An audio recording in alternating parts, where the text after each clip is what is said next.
Maintenant, tu d'abord sur la télévision, sur Katia. Merci. La confiance sur vous. Le roi de Belge démocratique, au Bodilo, au Tina, il va y ici à Penzès, qui est un peu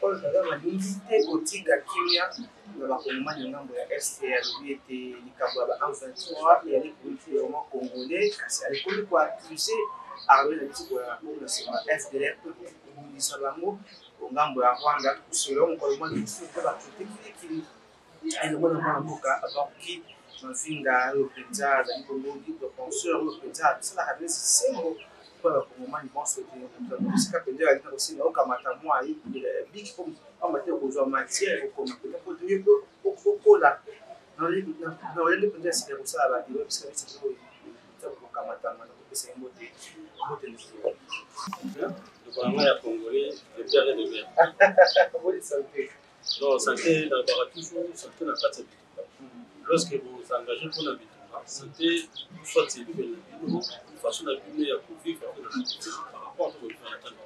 Donc, on a un état à exception.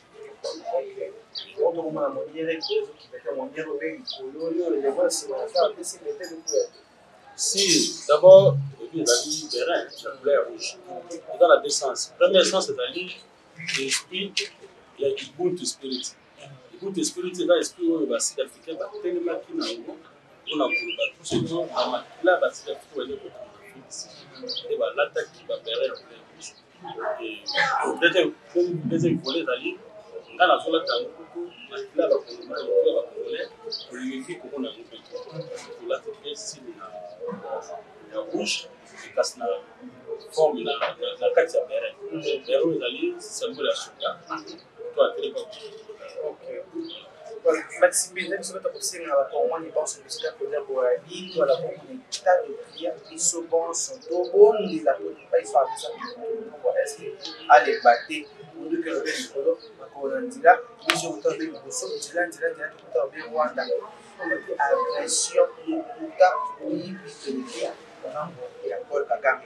Aussi, on a dit que ça, il y a quoi. Moi, si on a une matière de bon, pour ici, là, on va s'en aller sur ma béni, comme tu es en train de faire des choses, d'abord, on va dire que on dit ceux qui condamnent, Congolais a fait condamner la passé, dans l'histoire, ils ont peine à malade. Pourquoi? Parce que l'histoire est dans un rôle local, la République arabe. C'est-à-dire, dans le chauffeur à tout le monde, on a l'impossible. On a fait ça et rétroviseur ou à se référer à la séance. Donc, l'histoire, on a vu cela. Le pôle à rétroviseur, pour essayer la Congolais, à chaque fois que nous sommes engagés dans quelque chose, il faut toujours faire référence à un pour ma période va faire quelque chose dans le passé, nous avons affronté, tout le reste de ce qui a passé, pour répéter au soutien. On te trouve à faire des choses. Et quand il y a un roi, dans le cas de Congo, dans la Congo, on a été pour la Congo. Moi, le maman, on a eu la protection du parce qu'à travers nous, du point de vue diplomatie. Même quand on peut aller coloniser, quand on va faire la Belge, on va dire l'américain, non. La Belge, non. On va aller l'Allemand. Par la pleine de la vie, il faut pas la Belge. Voilà. C'est-à-dire, même si tu joues dans l'histoire, pour l'histoire va être japonais, on dit que l'Américain va bête d'abord dans la ville de Hiroshima, dans la ville de Hiroshima. Pour dire les deux ans avaient fait secondaire, mais cassé dans le japonais. Mais cassé dans le monde actuel, les japonais vont chercher l'Américain.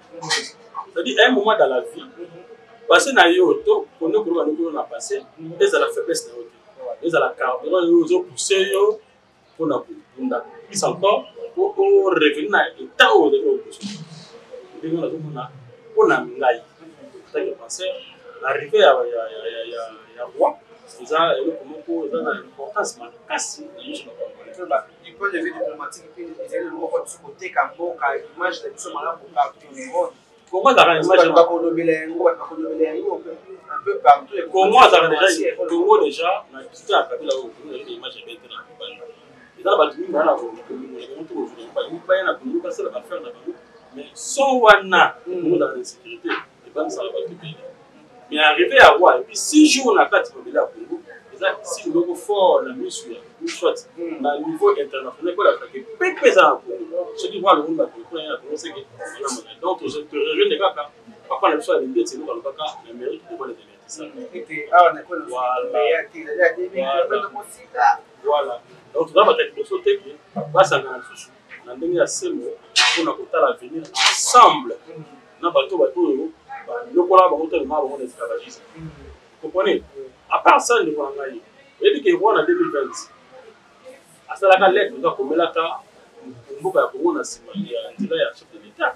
Il y a détesté quand on va à des pouvoirs, Macambo, va pour naïe, parce que la canne à 4 ans. C'est-à-dire dans la volonté qu'il y a la fatigue. Vous allez pas citoyen du monde, citoyen du monde. Pas mon amour qui est en forme,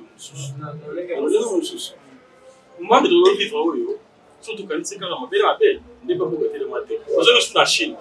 Madame, il va pour la Chine. Mais ce que vous dites que la histoire de la Chine, pourquoi je ne vais pas tellement. Madame, il ne peut pas se faire les ressources. Donc, c'est important. Donc, il y a des très significatifs. Donc, on a fait pas de base comme ça. Sinon, il fallait qu'on ait afin avant de réfléchir, sinon on n'a pas la ligne de cas. Facile à pouvoir, si on veut la question. C'est-à-dire qu'on veut la famille, on veut faire comme il y a maman. Si tu veux lever la voyage à mon compte, on va diplomatie, il faut se battre parce que parce que mon but est bien pour casser les résultats à malade réalité. Tout en accord au travail, la voyage, et puis le roi belge, il est fait. Non, alors, tant que tu vas dire, le temps est plus à la on peut se faire tout le temps. Pourquoi? Afin d'apporter, et là, on va vivre sur la photo, les amis. Je sens que les gens qui m'ont fait je vais aller à la liste. Alors, dans la liste, on dit que la famille n'a pas de risque. Ils arrêtent pour le temps de la compétition. Ils arrivent à la situation. Au moins, les gens aussi, je vais demander. Les gens aussi, il a fallu pour qu'il y ait une source, c'est comme ma pézali, pour le faire comme malin. Et ça, le relève. C'est comme ces amis. Vous êtes dans la ma solo. C'est-à-dire, ma solo, oui, on m'a dit, des partenaires pour nous close pour l'intérêt à une nouvelle année. Vous comprenez? Rwanda n'a pas question. Même du point de vue cartographique, même du point de vue population. Ah, mais c'est pourquoi on a aussi une bateau de la Simanaïe. Voilà, Simanaïe. À ça, la diplomatie, voilà, Lucas. Donc, puisque comme tout est à distraction, tout est à Bolana, tout l'amour. Parce que la mission de la faiblesse de la fête, la carburant, c'est le saut, c'est tout, c'est tout, comme ça. Bato ndimenge penza tokozonga bango ngambo ya masini penza totela bino penza oya ya roi Philippe na ekolo konti kati ya butu penza comme ministre congolais le ministre belge Alexandre oyo penza akutanaki mpe basololaki na butu oyo bozango penza ya bakolo mibale oyo penza ebengaka banoko tokolanda ebongo tozonga nsima. D'abord, nous retenons ici que une volonté manifeste non seulement du couple royal qui avait déjà annoncé de venir et qui malheureusement peut-être à cause de ces problèmes de pandémie n'avait pas pu le faire, mais a tenu à respecter cet engagement pris de venir visiter la République démocratique du Congo, non seulement pour marquer ces mots qui avaient déjà été donnés sur ce côté un peu douloureux que nous avons de notre histoire, mais la volonté de tourner la page et se tourner vers l'avenir. Et ici, c'est dans ce cadre que, bien sûr, nous avons reçu le Premier ministre du Royaume de Belgique, qui est avec nous. C'est aussi pour discuter, justement, de ces questions d'avenir, de coopération. D'abord dans l'investissement, mais aussi de coopération, non seulement dans le volet défense, mais aujourd'hui, on pense aussi à la justice, où nous pensons qu'il y a des besoins de se rapprocher, de renforcement des capacités, non seulement des jeunes, mais aussi des femmes. Nous avons déjà des programmes qui sont en cours, dans le programme Enabel, qui est un programme ambitieux qui va dans la formation, mais nous voulons plus que ça. Et donc, ici, il a été question de faire ces rappels et d'indiquer les autres secteurs dans lesquels on peut avoir plus d'échanges. Et c'était vraiment un plaisir de vous avoir ici, Alexandre. Pour moi, c'est ma 4e visite maintenant au Congo. La première fois, j'avais 12 ans, j'étais encore un enfant. Comme ministre de la coopération, naturellement, c'est pour nous le pays le plus important dans notre coopération bilatérale. Et ici, maintenant, la première fois comme Premier ministre, et quel accueil qu'on a eu avec des milliers de gens qui voulaient voir notre couple royal. Cette visite est importante parce que, d'un côté, dans notre relation entre nos deux pays, nous avons toute une histoire entre nous. Notre roi a voulu indiquer aussi le fait qu'il y a des regrets par rapport à des parties très douloureuses de notre histoire. Et je pense qu'il faut regarder ça droit dans les yeux. Il faut pouvoir le nommer, pas parce qu'on veut se perdre dans l'histoire, mais parce qu'il faut bien pouvoir faire le futur ensemble. Et si on veut bien faire le futur ensemble, je pense que c'est important de se mettre d'accord sur ce qui s'est passé. Alors, ce futur, entre les deux pays, nous avons tellement de choses en commun. On a ici une population jeune, une population qui veut progresser, une population qui a de l'ambition. Clairement, la Belgique veut être un partenaire là-dedans parce que nous savons que, par exemple, voilà, si les gens progressent d'un point de vue économique, il y aura moins d'impact, par exemple, sur la forêt que vous avez dans votre pays. Une forêt qui est votre forêt, mais qui a un impact sur le monde entier. Si on ne parvient pas à préserver cette forêt par rapport à la... D'abord, nous retenons ici une volonté manifeste non seulement du couple royal, qui avait déjà annoncé de venir et qui, malheureusement, peut-être à cause de ces problèmes de pandémie, n'avait pas pu le faire, mais a tenu à respecter cet engagement pris de venir visiter la République démocratique du Congo, non seulement pour marquer ces mots qui avaient déjà été donnés sur ce côté un peu douloureux que nous avons de notre histoire, mais la volonté de tourner la page et se tourner vers l'avenir. Et ici, c'est dans ce cadre que, bien sûr, nous avons reçu le Premier ministre du Royaume de Belgique, qui est avec nous. C'est aussi pour discuter justement de ces questions d'avenir, de coopération. D'abord dans l'investissement, mais aussi de coopération, non seulement dans le volet défense, mais aujourd'hui on pense aussi à la justice, où nous pensons qu'il y a des besoins de se rapprocher, de renforcement des capacités, non seulement des jeunes, mais aussi des femmes. Nous avons déjà des programmes qui sont en cours, dans le programme Enabel, qui est un programme ambitieux qui va dans la formation, mais nous voulons plus que ça. Et donc ici, il a été question de faire ces rappels et d'indiquer les autres secteurs dans lesquels on peut avoir plus d'échanges. Et c'était vraiment un plaisir de vous avoir ici, Alexandre. C'est ça. Voilà. Aussi, vous pouvez le ministre Jean-Michel Samalukonde, sur le président de Alexandre, le ministre belge, basuri kuna bolanda bakongoma limanso mwana mboka baoki mofinga tokota mpenza na deuxième sujet commission ya lituma litumbo mpenza rwanda bakomi ete likambo ya 123 eyali purement congolais et non bango te etali bango te biso moko nde toyebi likambo ya 123 biso moko nde bato tozokota sikola FDLR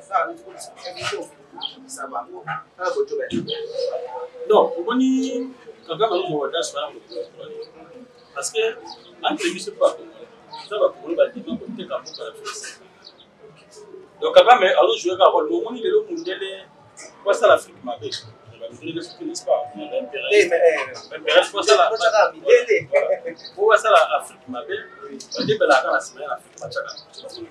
Pour ceux qui peut s'y retour pas présenter bango te pas le baquer les amis sauter mais plutôt les alliés nani ndeko na bino nde asali boni Kagame wa zo sala le bandi moi sagesse mais impérialisme wa zo chita Kagame bazo ko utiliser Kagame pour la Chine ndenge on a beaucoup de normal si vous allez dans les villages vous allez comprendre que moi j'en ai plus sentiment que ça dans moi alina comme le moutou toujours à mépriser à moi dans ça à moi que ça voilà on compte pour toute la journée mais na il y a quoi tanda particulièrement ibanda mbwa na mesa zolia mbwa assez ko bile ni ko siko yo mbwa na kuzoba to na trésor na ye aza ko yeba mais muto sala mbwa le ni na ozo mbwa ti to ke na chasse dans attaque du bosso il va ki bako madani ya ya ibisa mo ko Alexander Nzela apa la Nzela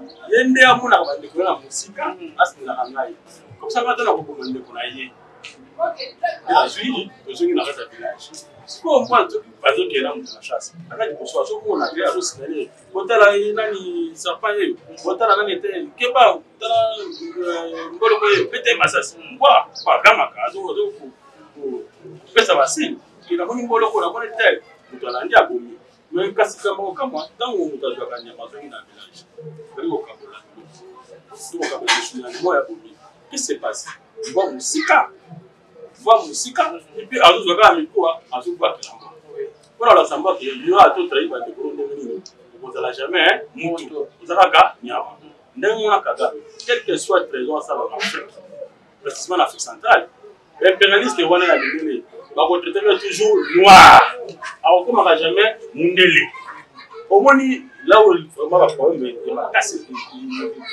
zali maintenant toujours na mamu pour les gars parenthèse quand on mazo da sala pour la qui antisé ba congolais ko yé ba tete le ba ko ba la sala congolais on m'a laissé ba tala ko ya ko ngoma vous comprenez sikoyo dans amoni loyo congolais moko conscient à télé ma des questions ke ba ngolais ko ni to ko sala pour kimia ye kaka mazo kima yango ko so la na fa ko na ba biso ba sololi ba tana ko na mesa ye e ko kanga e ko ye bit na eza mususu mo ko na tuto ko na biti mususu donc biso na Rwanda tuna kaka muto ko kala o gacha ko mate ba vision ekese ni donc on mona nzela moko vision kaka mais depuis 1959 donc ba ndongani na kati ya Rwanda ngona ba kutu esali ke ba comprendre ki ba continue à conflit saboni ke ba bantu ba aussi ça se fait fort parce que ba yebi ke ba wo ba yaki originaire ya Afrique centrale ba wo ba wuti ko ya na ba ngombe na ngombe tambola ti ba boli espace puis ba banda kasi ni ba traiter biso to risque biso photo ça photo payer unité tout va bien ni sali il doit le bonne to ba tout pas ouais pour les autres penza qui na bande ko ya isoko soki na bosa nte penza communautaire tout type de activité de soko wala msuna kati na kusana de ko na kati yote na kusana bana bande ko régie monter la biso au vecteur ya bande ya communauté tout vivant ici au Congo oyo penza bande ki makambo ya kafu pesa na kanda makasi toi de bonnes choses. Qui était là de nous Congolais qui était là tous les jours nous disons Mboka Bakoko Batikela Kabiso. Vous pouvez me citer un seul Koko congolais qui a participé à la création de ces pays? Nous sommes d'abord Tutsi avant d'être Congolais. Le Congo nous a trouvés, le Congo est venu vers nous. Nous sommes Tutsi, nous sommes fiers de l'être et nous appartenons à la République démocratique du Congo. Nous sommes Congolais, nous n'avons pas besoin de prouver que nous sommes Congolais, nous n'avons pas besoin de nous justifier. Eh bien, si il y a balkanisation, ce sont les ancêtres qui peuvent le décider. Croyez-moi, il n'y a aucun Congolais qui peut décider aujourd'hui de la balkanisation de ces pays. Tutsi soit-il. Mais si nos ancêtres, ceux-là qui ont créé ces pays, décident aujourd'hui de balkaniser ces pays, eh bien, vous le connaissez bien, nos ancêtres, c'est les Belges et leurs sociétaires. S'ils se décident aujourd'hui de balkaniser ces pays, je ne vois même pas celui-là qui lèverait sa main. Parce qu'il n'était pas là lorsque ça a été créé. Eh bien, pour nous, c'est juste un faux fuyant. Nous n'avons besoin que d'une seule chose. Vivre comme tout le monde. Dans la paix, sans être stigmatisé. C'est tout ce que nous voulons. Nous voulons vivre comme toutes les autres communautés. Et nous ne vivons pas mieux que les autres. Le même problème que les autres communautés, nous le partageons. Les routes, l'électricité, le chômage, nous les partageons au même titre. Les Tutsis n'ont pas de privilèges. Nous ne sommes pas dans un pays qui octroie encore des bourses d'études, des faveurs à sa population. Il n'y en a pas. Tout ce que nous avons, nous travaillons d'arrache-pied pour l'avoir. Et donc, nous récusons ces accusations infondées et nous conseillons aux gens qui continuent à nous accuser de venir ici. Ils se rendront compte qu'ici, c'est chez nous. Nous y sommes. Nos parents y étaient avant que les colons arrivent. et nous continuerons à y exister, qu'importe leur sentiment de haine ou de discrimination. Une occasion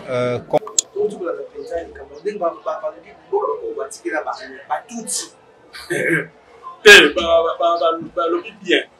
Faut pas comprendre et puis je suis sur le très capital on va dire on va aussi le lobby ceux qui va designer tout va fabriquer à Congo va décider que minimum za la moka pour za la moka donc pour la bango Congo est tout ça là ya moté si on fabriquer un moté bango va fabriquer un moté va tout fabriquer un moté va belge dans le discours malade va tout fabriquer on dit à belge donc c'est en fait ça revient aux Belges de pas décider sur le comme Mboka ou pas. Chose comme ça, jamais possible. Jamais possible.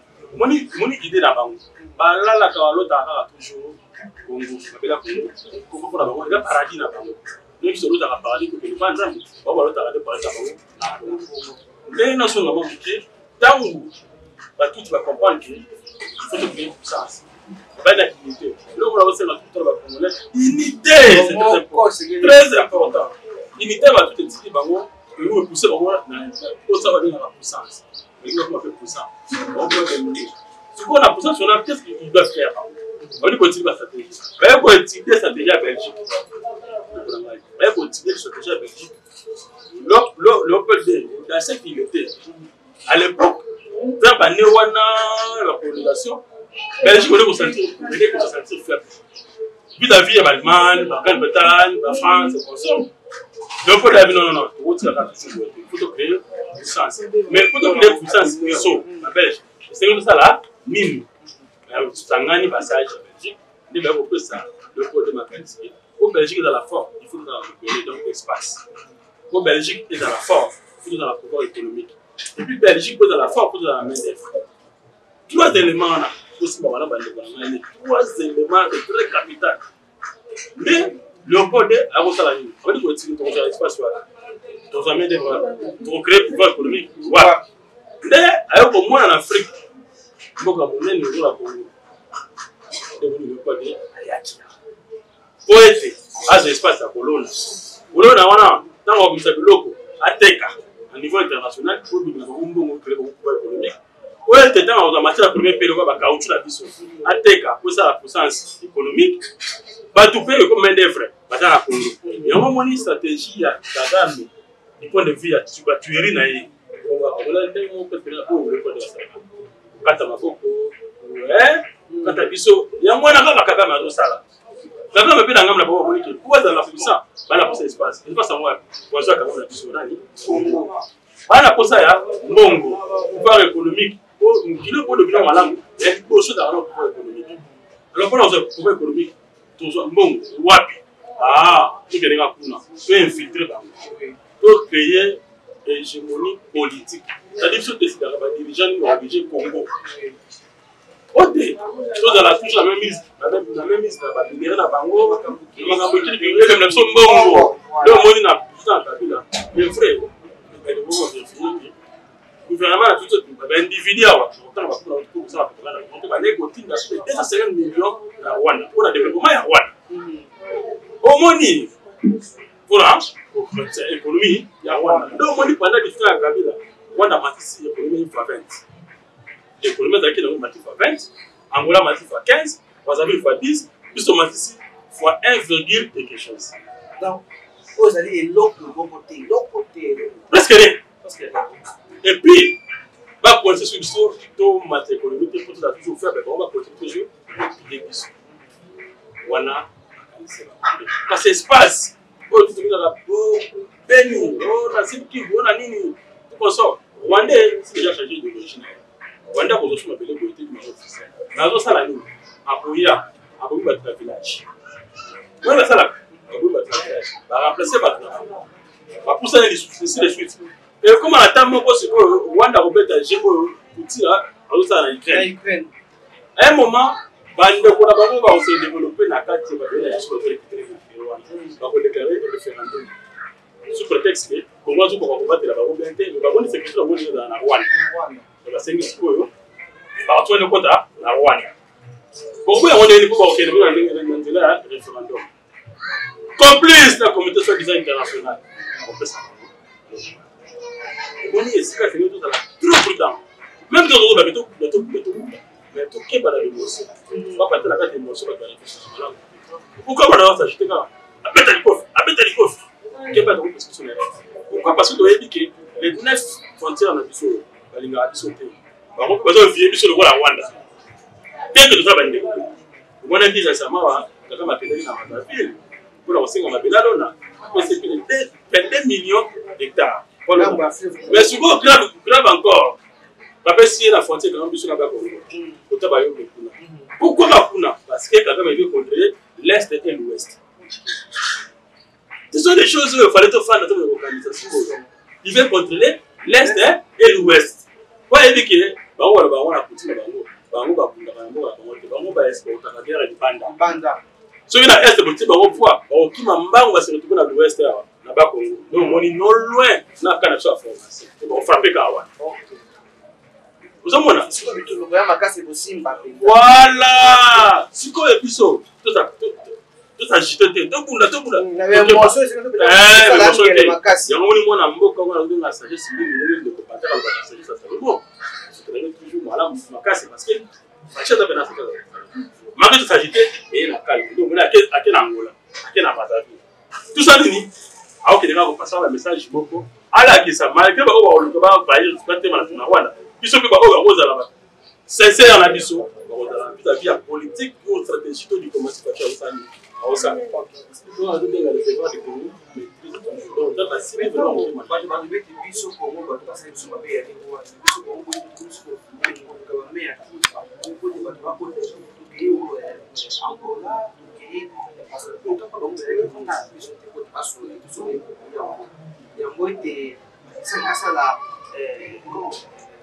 appel téléphonique, c'est aussi la conférence entre les candidats. On va demander ce que nous avons posé en roi. Si vous avez engagé guerre, je suis pas surprise. Puis c'est en Rwanda, dans la guerre, et puis aussi c'est en Rwanda. C'est Rwanda, on va se dire que c'est dans la Guinée. C'est tout dans la Rwanda. Donc, guerre au Congo, il faut beaucoup de réflexions, beaucoup de stratégies. Je l'ai on a pris cet exemple. Là, tu as pensé dans la guerre. Là, tu as pensé dans la guerre. Tu entends que le nom, tu vas dire que le nom, ah, ça c'est ma Rwanda. RCA c'est ma Rwanda. Zambie c'est ma Rwanda. Uganda c'est ma Rwanda. Tanzanie c'est ma Rwanda. Bato bantu soit pour ça très peu d'argent. Normalement na mboka, tant atteindre la base de vie. Ba propos na eo ngana le pays la dépôt. Le loko ali ko ça le bini. Et là sur le marché. On trouve sur les qui voilà, on va on a première fois. Donc Alexis est mon kilo plus bas. Le loko est très largement ça matin à Kapina. Alexis est là que ngana mwana mboka. Voilà ou pas? Na ko soutenir boka. C'est ce que vous de la bino, on va former nation au Congo. Deuxième point est capital. Alors, chercher la paix. La fraternité de la coalition de l'Omar signé faiblesse. Lui, Corbanini. Annoncer quand on a Rwanda. Mais annoncer que l'Union se met tension déjà à ma paix, n'est-ce pas? Donc, à Bol. Et, pour qu'on s'attende que la fraternité de l'Omar. Puis, on a tout le cas. La faiblesse. Et on a ça. Donc, vous avez que la faiblesse, c'est dit, j'ai mon retour de tout. Il faut faire beaucoup d'attention de gouvernement. Mais une chose est vraie. Vérité, madame qui le fait, mais la loi est annoncée. Comme c'est dans la vérité. Mais il faut bien préparer terrain. Il faut préparer terrain malam. Oui, tu vas Congo. Même pas dans 10 ans, aussi même. Voilà, oui, tu vas monter.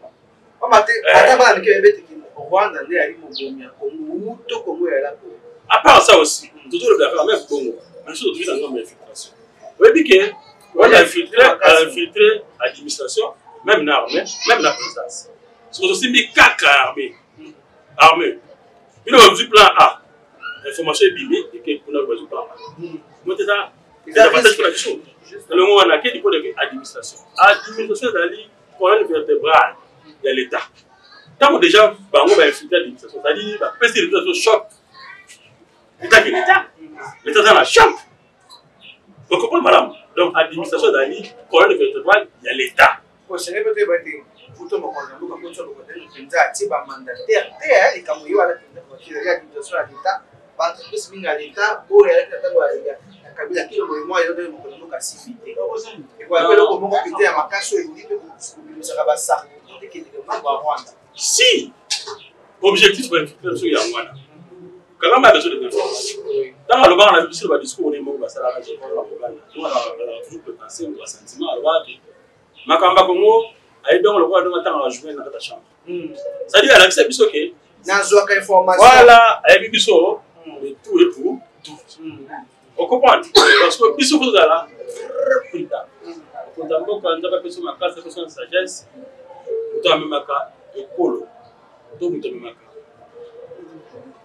le peuple a to inaye et ko ka mingi donc on a yé que le mutu na ça la mingi koleka bato nyonso azomema kasi voilà tokozwa pena minute minute po bate lumière du jour ko boma biso tokozomena ka pena na mikoni ya liboya po bate tango esenki television ya limonga atozi mingi na banse otaki biso bisika biso mokambatami merci pour continuer de s'abonner pe boleko et voilà malamu mingi mwa mboka ba mazinga mamba ya suka numéro ya liwa merci beaucoup le basu que tali boye na zo ba volonté à Fachi c'est-à-dire pour l'économie du pays ma casse à Fachi c'est-à-dire limiter la congolais autour de lui voilà kada je na pour volonté à Fachi c'est-à-dire pour l'économie du pays ma casse à Fachi c'est-à-dire limiter les congolais autour de lui voilà pour qu'on va venir la journée pour immobiliser sur la moussa conseil national à congolais pour la contact dans un 1043 89 00 29 012 plus 243 89 00 29 012 deuxième numéro plus 243 82 49 96 055 plus 243 82 49 96 053 déjà pardon nous on a appelé à WhatsApp on fait ça plus 243 90 47 56 76. Voilà, merci beaucoup. On a eu un contact dans le combat. On a fait un finger au niveau soit on dit que nous avons la bonne, nous avons tenu les monaïers. Au béni dans notre manière, on a fait ça. À décider de se battre sur ça, tout le cas, c'est il y a internet WhatsApp pour que nous on fait ça. Ça pour que nous dit merci na Francis Capella sur la caméra la Steve Lié tout le monde